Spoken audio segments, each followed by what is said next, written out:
Hello, everybody. Welcome to Matt's Chats. Today's guest is Madam Frightmare. Frightmare, how are you today? I'm good. Hello, everybody. All right, Frightmare. The one question I asked to start off with is, what drove you to become a YouTuber?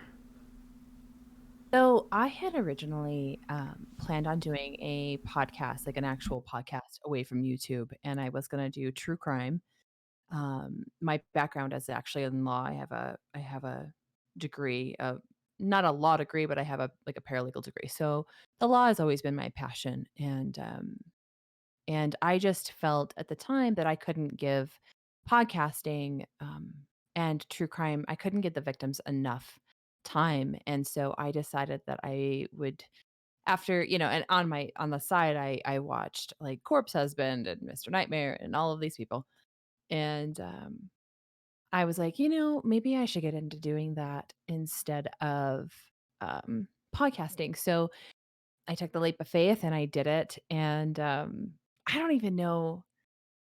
Honestly, looking back now, it's been almost a year. June 24th, it'll be a year for my channel, and, I don't even know how I got into all of this. I honestly, looking back, it's such a whirlwind. I know it took me, like, a couple of months to get, like, stories together and stuff for YouTube, and now that I've all these people I've met and I've made good friends and all this stuff, it's such a whirlwind. I honestly couldn't tell you how, like, all I got all intertangled with all these people.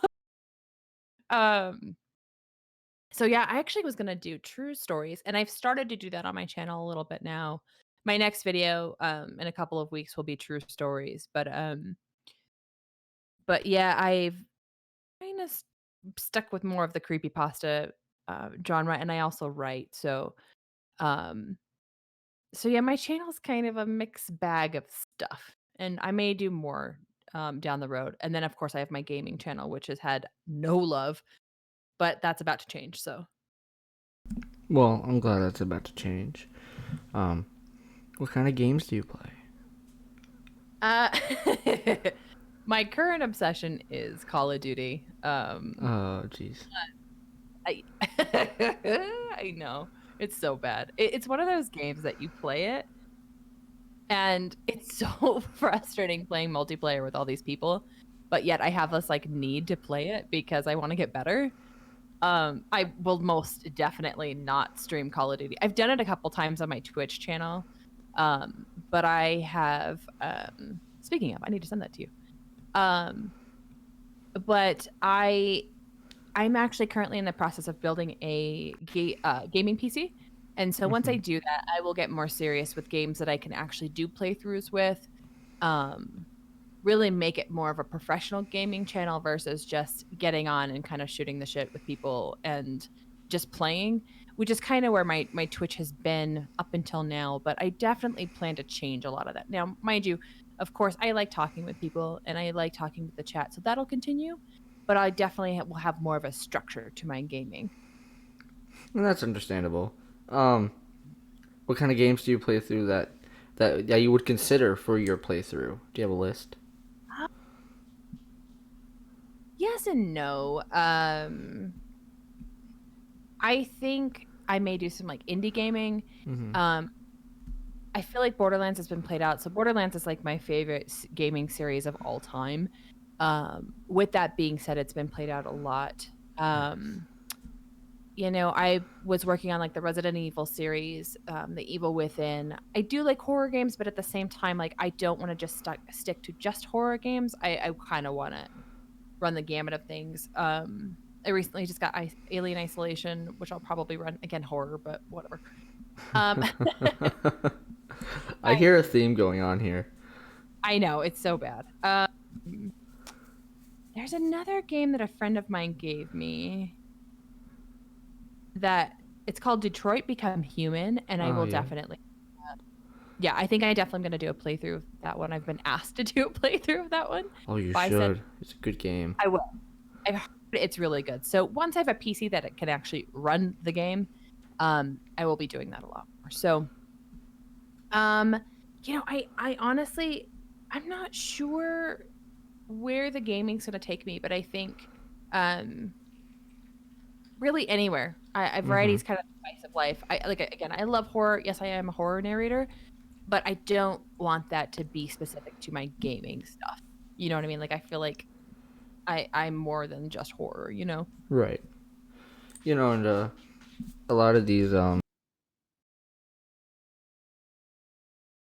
lot of the other horror narrators we see who decide to go into gaming, they often they often decide to stick with horror as their overall theme in gaming and everything else they do. But and while that's awesome and if that works, that's great. But you also need to have some genre, some variety. You know, Yeah, show all sides of your personality and who you are. absolutely.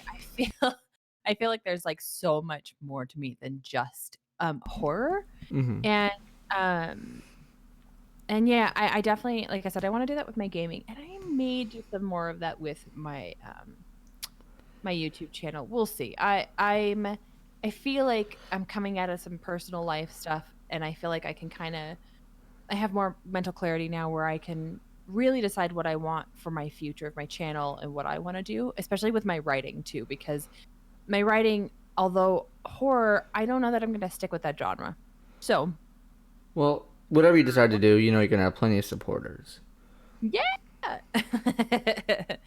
My gosh, I was gone for a little while Where are and you? I was gone for a little while. Like I said, I had some personal stuff Mm-hmm. happen and I just like everything got backburnered for me. Mm-hmm. And I just posted a couple days ago that I was back and I'm coming back and my God, my DMs have blown up, my Twitter is blown up, everything's blown up. And I was like, okay, I guess they really do like me. Well, of course. Worried that people were gonna be like, screw you. Um, and I think that's just a mental thing that people do. But Anxiety, yeah. yeah, Huh. But being wrong I'm with this one. I'm just excited to see where you go with it now that you have the mental clarity to be able to. And whatever you went through, just know I'm proud of you for coming out the other side a bit stronger. Yeah, I just was in a terrible job, and it was I left said job, and I'm gonna go to school to become a nurse now, and yeah, a lot of good life changes. So I'm feeling good. I'm feeling ready to kick it back up again. That's So great. I'm so yeah, happy for you. too. You Me too. you laugh. I'm serious. Thank you. It's not easy, man. This whole just life generally thing, especially through this pandemic, and then trying to be a YouTuber, like it's hard. Oh, it is. Not an easy thing. Especially when you have a small channel like you and I do, where we have to be putting out a lot of content constantly to just build a fan base. Oh, absolutely. I've recently had a couple of people like messaging me like, "Hey, you haven't put any content out. Are you okay?" And I'm like, "You know what? Thanks for checking me. I really appreciate that because I'm just, I'm a small fish in a giant pond." Mm-hmm. Um, I it's mean, just there's a self lot of small care. fishes in that giant pond. It depends on how big of a splash they make. And we keep doing, making your content. We're gonna go pretty far. Absolutely, freaking lootly. I agree. And the thing about YouTube too is it's a forever changing thing, but the community is really a wonderful thing. Mm-hmm. And I really truly believe that at the end of the day, making content for yourself and loving what you put out there versus trying to be the big fish in the big pond, um, is the best way to go about things. I truly think that. And I absolutely agree. I think I think a lot of it is just kind of. All right, let me backtrack here. When it comes to YouTube communities, there's a lot of them. You have the gaming community, you have the horror community, you have the horror gaming community, you have, the story reading community. You have so many different communities, and they're all so different. It's almost like its own form of a country, because everywhere you go, there's little bits of differences. In some places, there are big differences. Like some gamers in the gaming community are rather toxic, and others are not. Um, You have people even in our horror community that are not all nice. No, I'm that not is true. I'm not gonna name any names, but Oh gosh. I just recently dealt with my own little bit of drama because of somebody uh, acting very juvenile. But Just broken in. but you know, and that's gonna happen everywhere you go, and especially in this community, especially in this big pond, lake, ocean called YouTube that's ever changing. I always say this social media thing when I first got into it, I had no idea where it was going to take me, what was going to happen. Hmm. And um it's really a it's a crazy thing. It gets to be a lot for me. Sometimes it's I don't know. It's wonderful and it's crazy all at the same time. I don't know the best way to describe it. Yeah, there is no good way to describe it though, honestly. Um, but there's so many great things that can come out of this. Especially when you find your niche and you find your flow, and get good content out. Now, I Too is gotta. that down to like collab and everybody is down to help each other. Mm-hmm. And really wonderful thing about doing this is you're really never alone. Even when you feel like you're overwhelmed or you feel like you don't have content or something, like there's always somebody you can reach out to. There's always somebody you can talk to. There's always a way to get a story. There's always a way to you're like, hey, I'm having problems with editing. Anything. I mean, truly, you're never alone, which is the cool thing too. You always have a friend to talk to.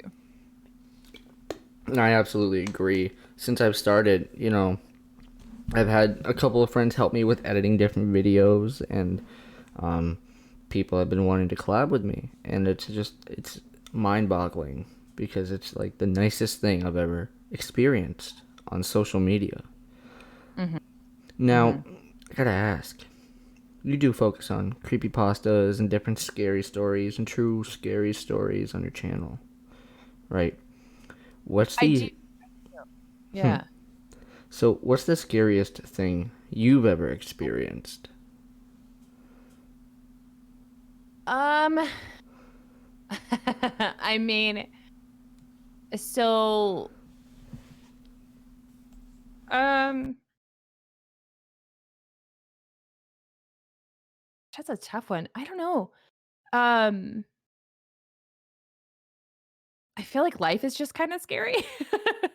No, I okay, so like paranormal wise, so I'm a psychic medium, so which means I can see and talk to ghosts, I can smell things, stuff like that.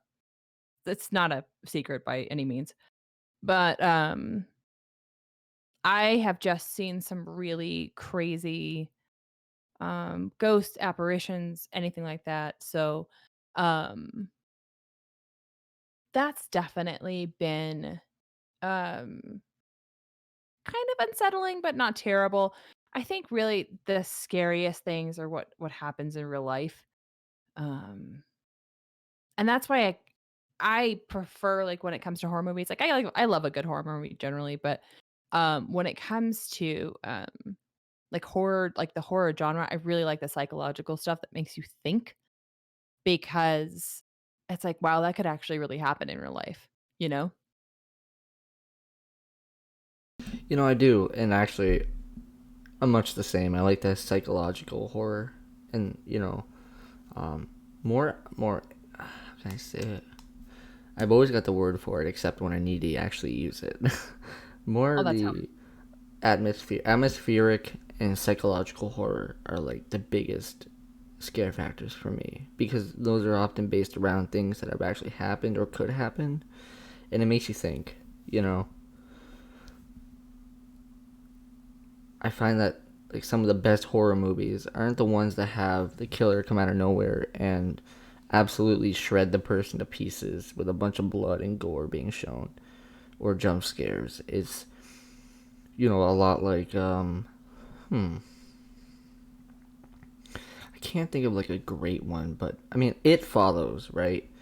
if you get rid of the fact that it's a paranormal being that can never die, and you just think about the fact that no matter where that person goes, no matter what they do, no matter who they meet, no matter how far they travel, there is something following them that is going to kill them eventually if they choose not to pass it on. And there's a horror in that notion, in that knowledge. Do you know what I Oh, mean? oh, absolutely.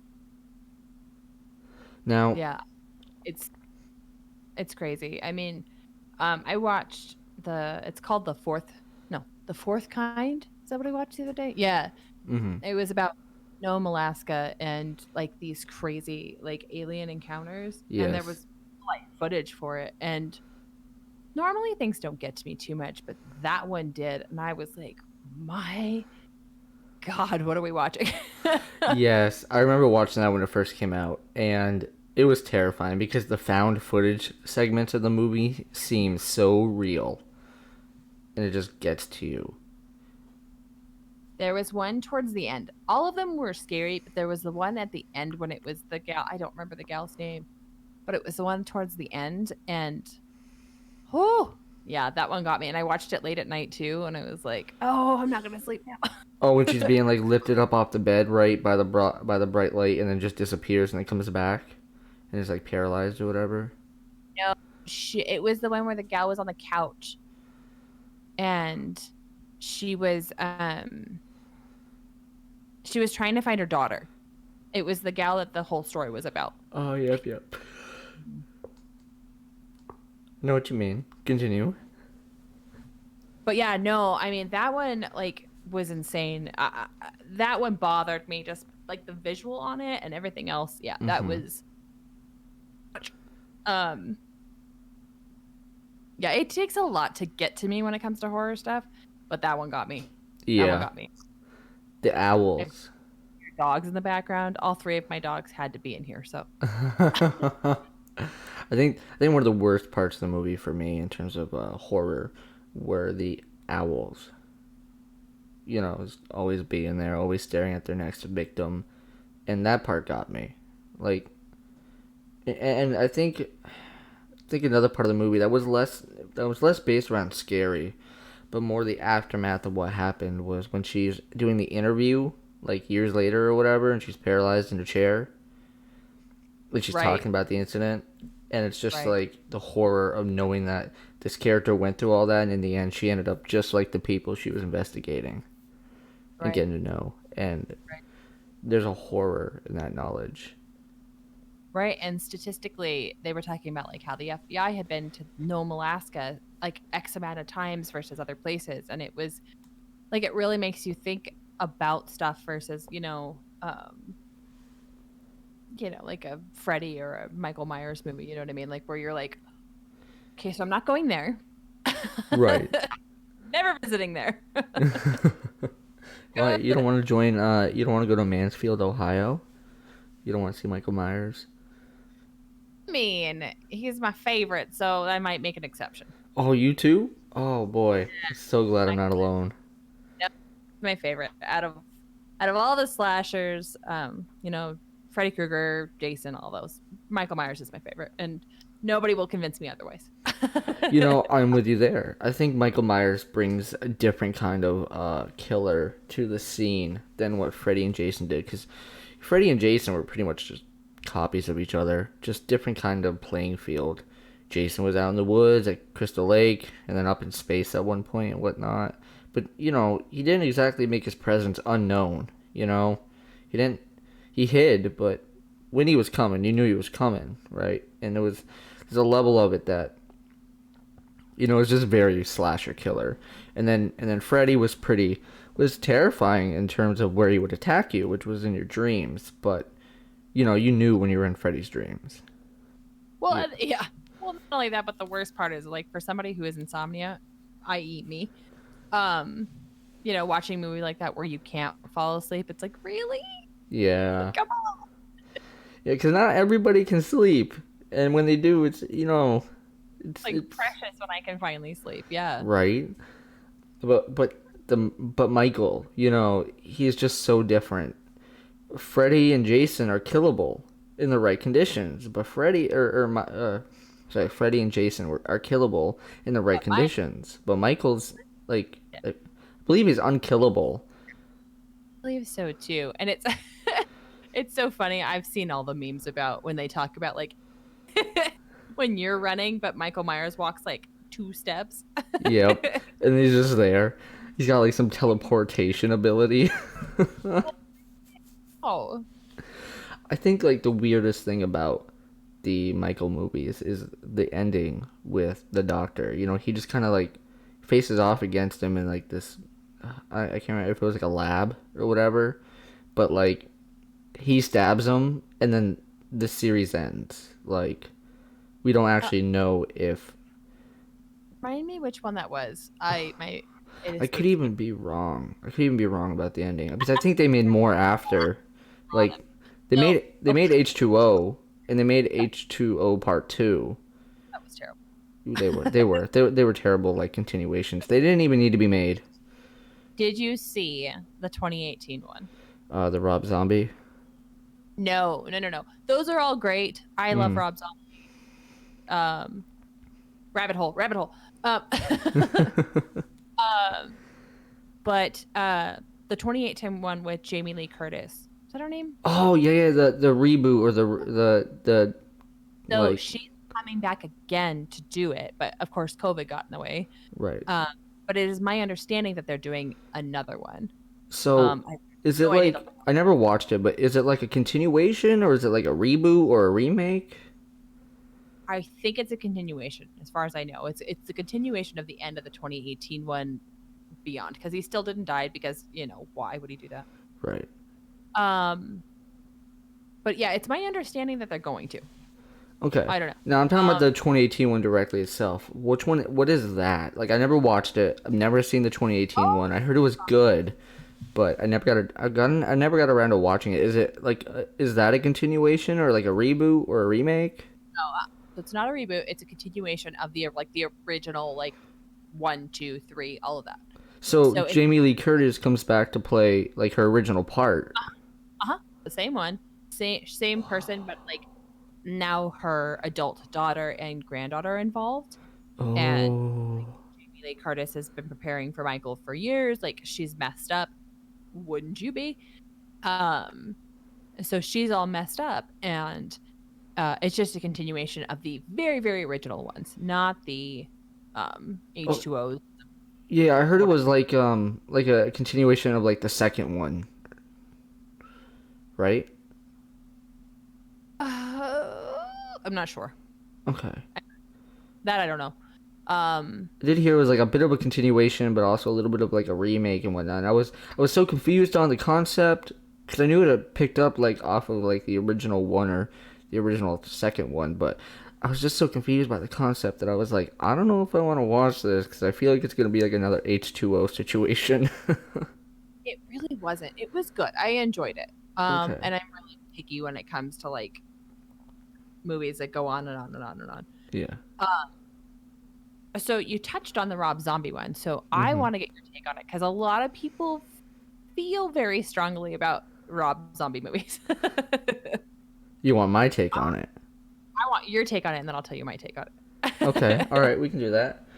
Yeah. Well, I love Rob Zombie movies. Not all of them are amazing, but some of them are really good. Like his take on the 13 Ghosts, that was good.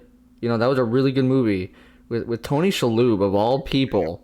He, you know, he kicked ass with that movie. We cannot deny it. Um, Now I remember when his versions came out many years ago. Now it's almost been like 10 years. It's been a while. Now that I think about it. But his first one, the first one he made, the remake of Halloween 1, I thought that was an amazing movie because he got rid of all the crap that was in the first movie that didn't make sense, you know? He made it more of a realistic take on what a Michael Myers would do. Yes, he kept a little bit of the weird, you know, often unnatural abilities of Michael in like the sense of the teleportation, the odd way that Michael just always seems to be there's, never really been explained. But he kind of kept some in those unnatural features, but he also expanded on the lore and what made Michael such a monster in the first place, because we didn't get to see that in the originals. In the originals, it was pretty point blank. Michael Myers is out to kill Laurie Strode, and there's no reason why. He just wants to kill his sisters for, because he's psychotic, I guess. Like, it was never really touched upon. But Rob Zombie took that as an opportunity to build upon that and create some of the lore around Michael, and I loved it. And I loved what the movie did. You know, it was done very, very well. And so the first one was great. Like, it was more realistic in terms of how he killed them, how he would appear, different things like that. The second one touched a lot on mental illness rather than just Michael being Michael killing them because he's psychotic. It delved into why he was psychotic. It delved into what his mental state was like. It delved into what PTSD and many other mental illnesses are like and how they can affect somebody and make them into a killer.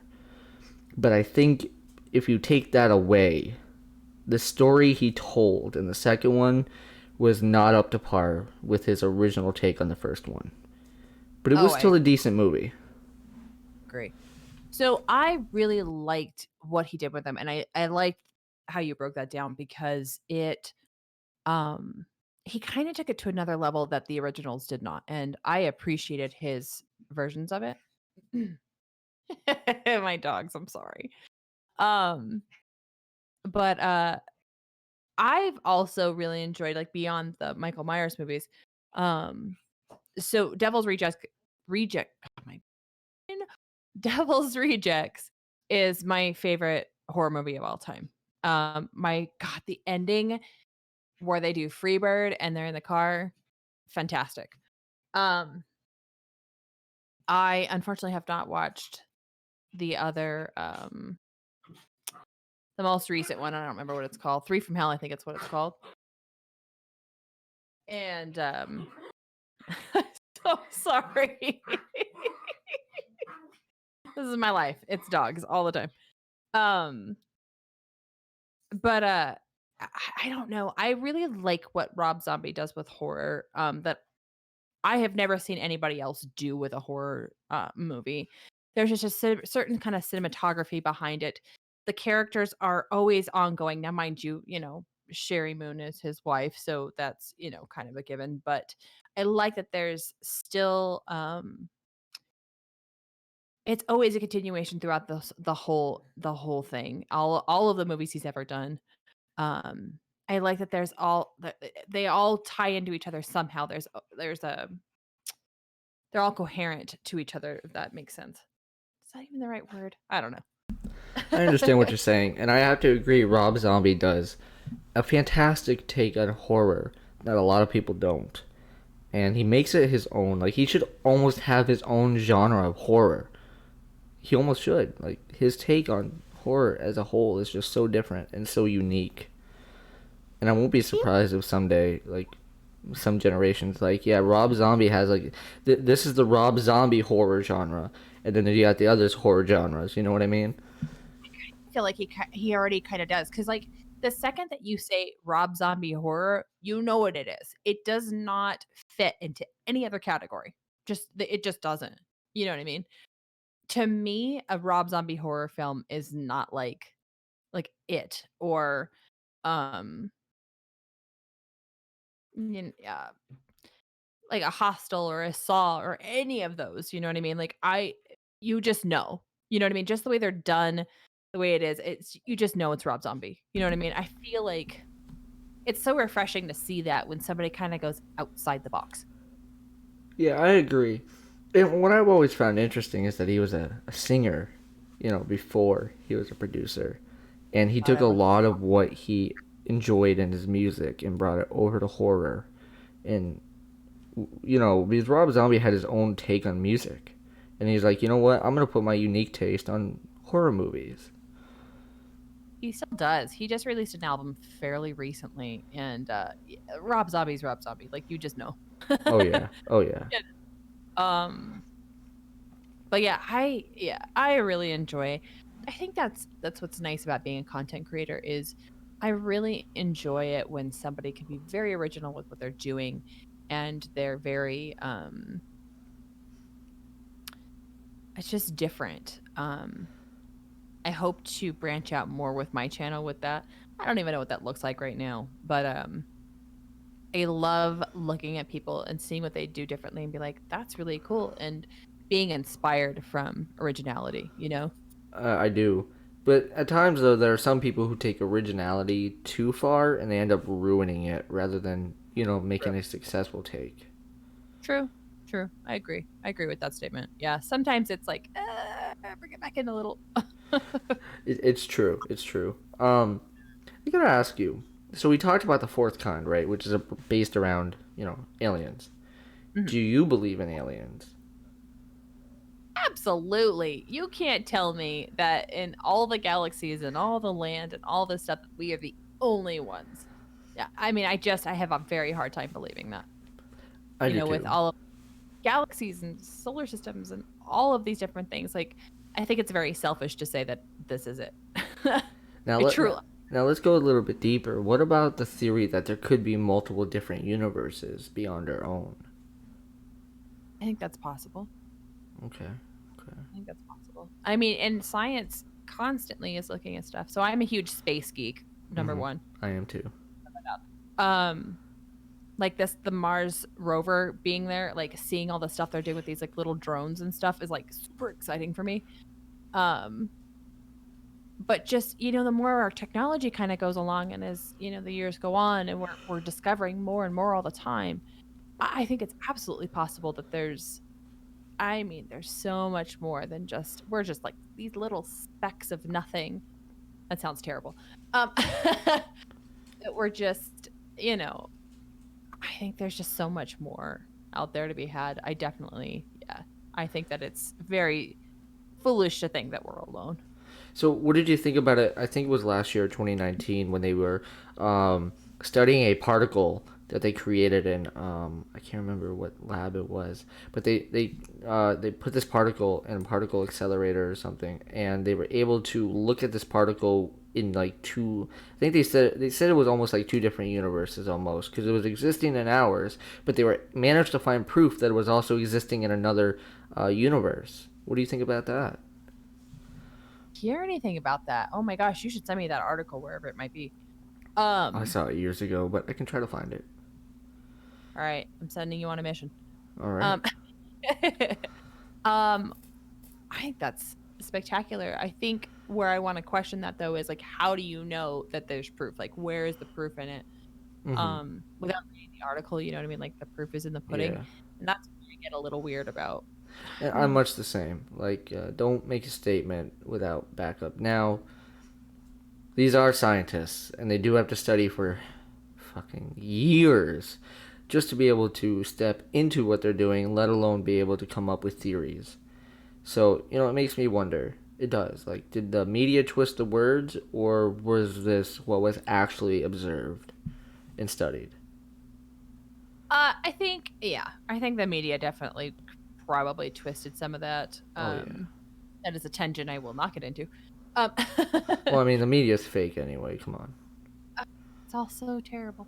It No, is. I think it's definitely could have been twisted, or somebody's words could have been taken out of context. I think that's definitely possible, but mm,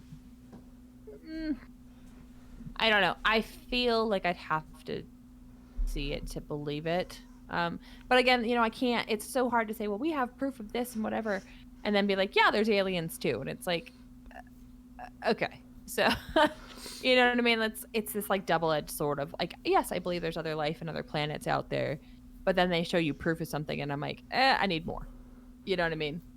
Well, how about UFOs? Let's go back to aliens for a second, right? The U.S. Navy in 2020, during the midst of the pandemic, which was a beautiful time for them to do it, was like, Right? all right, everybody, we're holding this press conference to tell you that UFOs are real. They have much better technology than we could ever even dream of making. They have flight capabilities well beyond our understanding. And on top of this, we have no idea who's piloting them, except the only thing that we do know is that whoever is piloting them is definitely not living on this planet. And Which, then I think they recently came out and said something that like they were basically confirming it because they couldn't figure anything else out. It Yeah, was I think it was some like that they couldn't like. Well, one, the sightings are becoming way too often now to just be able to hide. You know, our technology is so great that we're capturing them all the time. People are seeing them all the time. Like, I live in South Carolina, right? You go to North Myrtle Beach at night during the summer, and you will see UFOs like it's nothing. People around well, here see them all the time, and it's just a part of life for them. well, well, yeah. Uh, I live to not give myself away too much. I live fairly close to Roswell, so there's Oh. yeah. Not close enough to whatever, but I'm in range. Um, but the thing too is that we all have cameras. We all have video cameras in our hands 24 hours a day. So, with that being said, I mean, we're capturing so much nowadays, not, UFOs, uh,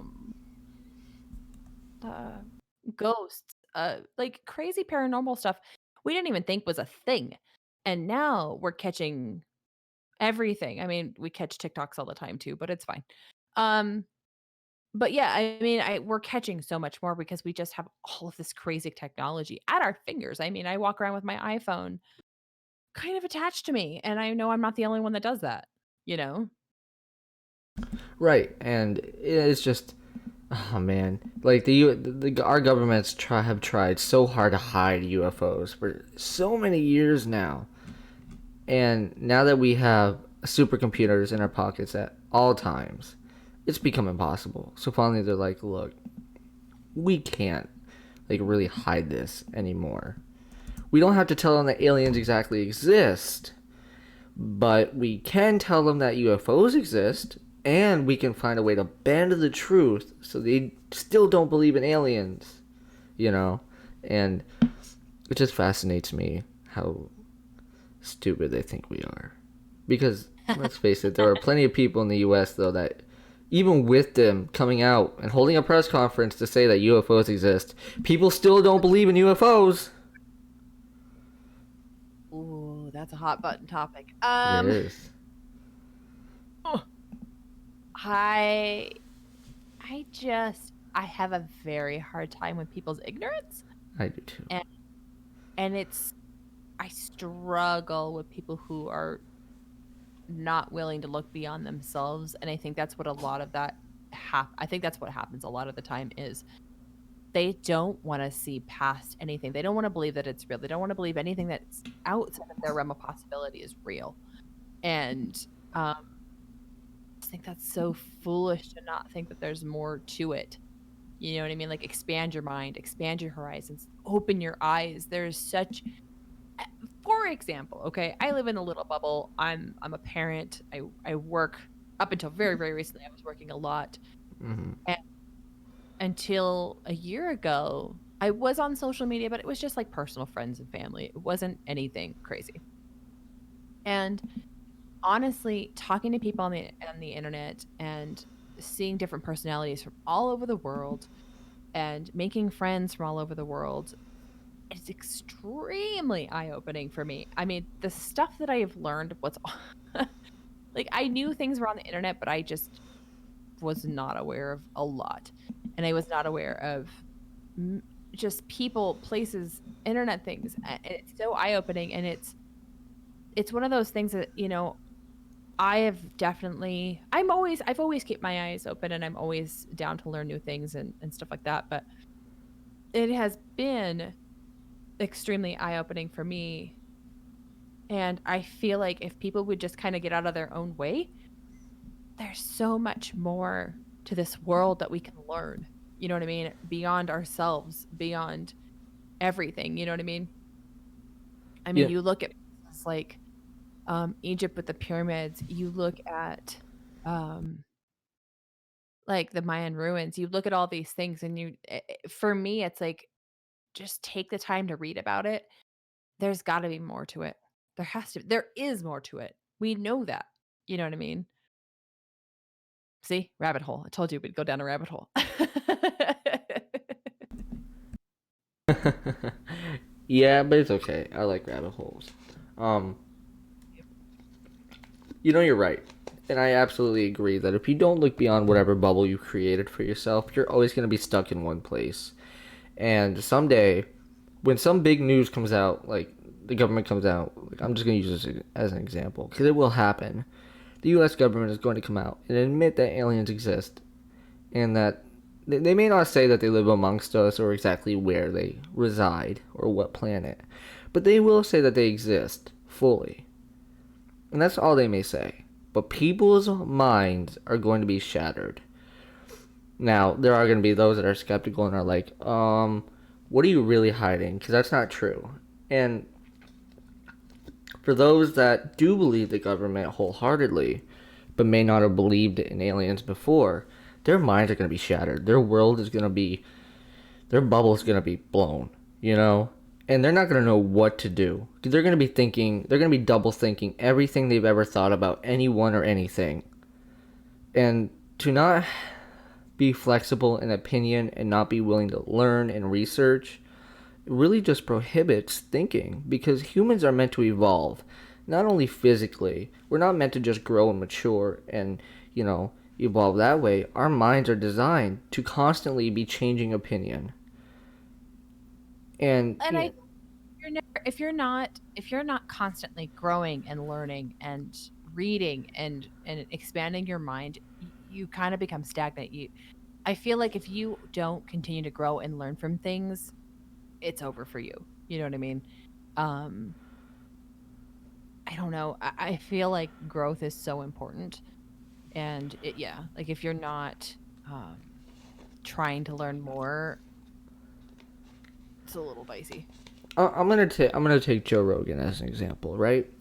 Oh, In Joe. the early days of his podcast, especially here on YouTube, he was all about conspiracy theories. Oh, this was true. This is true. This is true. This conspiracy theory has to be real. He believed that the moon landing was faked, right? But now, if you ask him, he absolutely believes it because he went in, he researched the topic, he understood the technology that they were using at the time, he understood, the research, he understood it all. Because he evolved his thinking, he opened his mind, and he realized, okay, yeah, this must have happened because there's evidence that we went to the moon. I went to the JFK Museum one time, right? It's right next to an airport, I believe. I could be wrong. It's been many years. But there is a moon rock on display in that museum.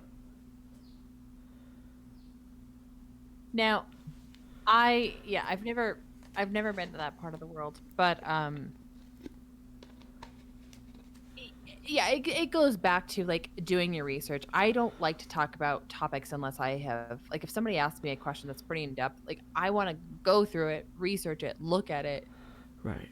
then I can have a conversation or answer something. But yeah, I think it comes down to enlightening yourself. Now, Joe Rogan is a hot mess. Yes. Um, He is. he is many things. He is. Um, but yeah, I think it comes down to yeah, enlightening yourself and figuring out what works I think in a best. lot of ways it could be said that opening your third eye, whether it's to the paranormal, the spiritual, or even just to what's actually happening on our planet every day, can make a difference. Oh, absolutely. Absolutely. Um, yeah, I don't Now, I have a know. question for you. Sure. Being a medium and all, do you do things like tarot readings? Do you use Ouija boards? Like, what do you like to do to um, strengthen your practice? I'm really not good about practicing. I struggle with it. It's a gift that I was given that I still struggle with, and I don't quite understand it as best as I should. Uh huh. Um, that is something I really should work on. But I pull oracle cards, but I don't pull them for people. I've been Okay. asked to. I don't like to do it. I have this uncanny thing for reading people and their emotions. It's not fun. I don't like doing it. But I tend to do it and drive my friends crazy. Um, but I don't Ouija boards. I do not touch them. Like guys, don't touch the damn Ouija board. Yeah, open portals. Don't fucking do it. Um, but No, I won't touch a Ouija board, but yeah, I don't do tarot. Not that I'm Uh-huh. against tarot. I just um and people are saying, well, you should help people with talking to their loved ones and stuff like that. It's just not something that I'm personally interested in doing. Mm-hmm. It's just very like, unfortunately, the spiritual world beyond ours is very loud, and when they know that you're a sensitive or that they know that you're meeting, They flock around you. I actually keep business hours and much, like 8 to 5. And then, if ghosts try to visit me at night, absolutely not. Yeah. Um, but it can be very overwhelming. And for somebody who has pretty bad anxiety, I just prefer to just not deal with it. Mm-hmm. Again, that's not a good way to go about it. Um, but yeah, it's something that, most people are like, you should use your gift. And I'm like, yeah, I'm good. I absolutely understand. One thing no one's ever asked me is what I do with the spiritual world. What do I personally believe wholeheartedly in? I was given a gift. I was born with it. I don't talk about it much, but Well, now now let's just say, I'm never alone, even when I think I am. Um, we're never. but even with that, I have used many Ouija boards in my time, but I have never had anything weird happen with it. Don't don't do it. I'm telling you. I've played with 32 different Ouija boards at 32 different times. Now's a good time to stop. But the thing is, I don't even need to use one. Like you, a lot like you, uh, I have different abilities. Mhm. I don't really talk about it much because it attracts the things that I'm trying to keep away. Um, Obviously, you know what I'm talking about here. You know what I'm hinting around. Um, but I understand where you're coming from and why you don't want to. Because the things we experience when we open ourselves up fully to allow our gift to be used, let's just say people on the other side are not as, how can I say it? Okay, people in this world will use you, right? For their benefit. It's a, Fortunately. it's a lot of the same on the other side. If they can find a way to communicate with loved ones who are still alive, they will, and they don't care about how far they have to push you. Had Uh, to yell at many of them like, "This is my personal time. You go away. You've got plenty of time. Go away." you've had Um, your time, bro. You should have said this stuff when you were alive. yeah. Um, yeah, it's interesting. It's interesting how that works. And I've had some encounters that have been very respectful and they're fine. Some are Mm-hmm. not. Um, I know when I'm emotionally not in a good place or I'm upset or my guard's kind of down. I've had them where like I'll have some that'll just mess with me. Mm-hmm. I've had some that have just checked on me. Um, and that's always weird. The ones that try to scare me really drive me insane. Um, it's happened a couple of times. I've been upset. I'm trying to do something, and they kind of come out of nowhere, and that really is irritating. Um, but I actually keep a grid in my house of of rose quartz. Mm-hmm. And I just try to keep myself protected, to be honest with you. Like I said, everybody's like, you should use your gifts. And I know people who do it and they're successful with it. Um, for me, it's very, very, very draining. It's And so draining. it's very draining. And I'm an empath as well. And so half my problem is I take in way too much of everybody else's stuff. And I have a very hard time with that whole blocking it thing. Mm-hmm. And, um, And so it's very draining, it's exhausting, and unless somebody is a sensitive, they don't understand. Right. And, um, that's why I have to be very careful when like even stuff like this or like streaming or anything that requires any kind of like personal interaction. I have to just be very careful with where my energy is at. I did a live stream with a psychic medium that's local to me 6 months ish ago, and I got extremely drained because I did not protect myself like I should have, and I know better. And by the end of it, I was like, "We got to cut it. I'm done. I can't do this." Um, but yeah, it's so draining and it's hard. It takes a toll on you. It does, and I think that's why You more power to you if you can do it. I'm just not one of them. right. You mentioned ones that check up on you when you're having, a moment or a time, right? I got a story for you. You might like this one. All right, cool. So, I've had this one reoccurring friend who I don't know her name. I don't know anything really about her because I never asked. I always kept it, I guess, in a sense, professional. I kept, even though this one friend comes over from her plane from time to time, every so often, but it's been over the course of many, many years. Um, Around the time I was 19, and I don't really talk about it much. I don't even really talk about it with my wife, but she comes over from time to time to check up on me, to say hi. But I've never asked her name. I never asked what she did in life. I never asked her, where she was from, nothing, because, she's just great to talk to, and I don't want to get personal. And the funny thing about the other side is they watch you progress through life. They watch you get older. They watch you through all your struggles. This one knew me when, at the beginning of the period of my life where I started getting into drugs and whatnot. And I was using drugs, not only to keep going, but to block out what I could. But she would still find a way through. And I used to be an empath before my suicide attempt, and I was very sensitive. Now, since then, I'm not. I lost my empathic ability when I tried to kill myself, unfortunately. And fortunately, it's got its pluses and minuses, right?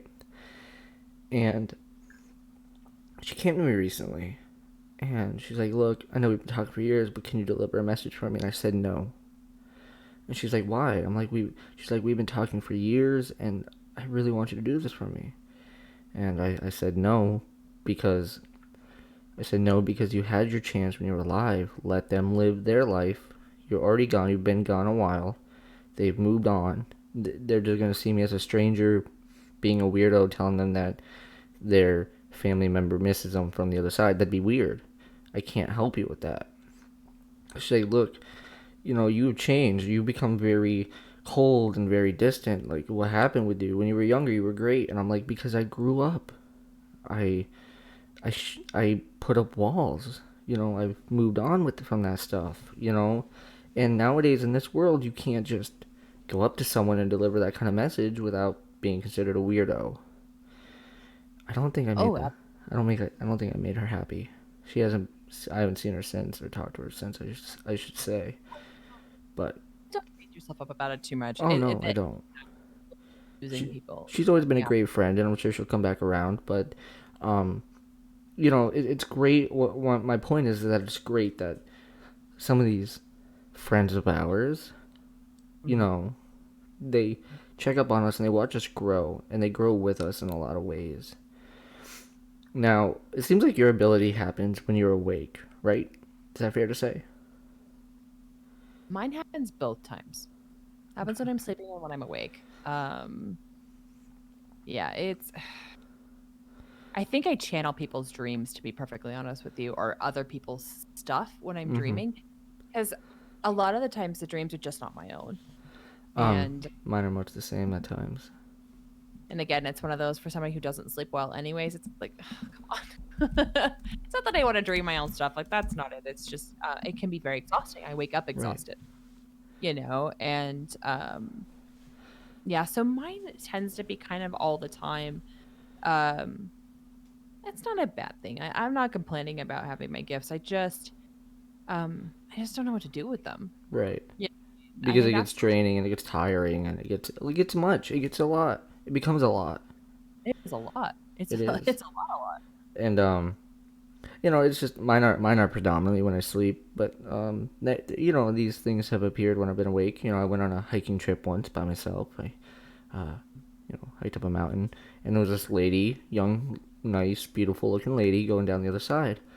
And I had sat down on like a makeshift wooden bench, just made out of logs and whatnot, just a place to sit. And that lady that I'd seen had, I guess, come back up, and we were just sitting there talking about the day and whatnot. And it was just a great time. And as we were talking, this couple went up by me, on their hike. And the woman said bye. She walked down the path, and I got up and I continued my way. And then a little later on, I saw that same couple that had passed us, and they're like, "Hey, were you talking to on the bench?" And I'm like, "Excuse me?" They're like, "Yeah, who were you talking to on the bench? Were you talking to yourself?" And I was like, "What do you mean? I was talking to the lady. You didn't see the lady that was sitting with me?" They're like, "No, there was no one there." Yeah, been there. And it's those moments that freak you out.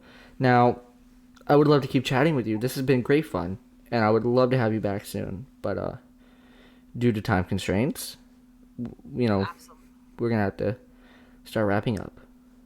Well, this is wonderful. I really appreciate it. And I heard that you're doing really well. I've been seeing you've been interviewing a lot. So Oh good for yeah, you. That's awesome.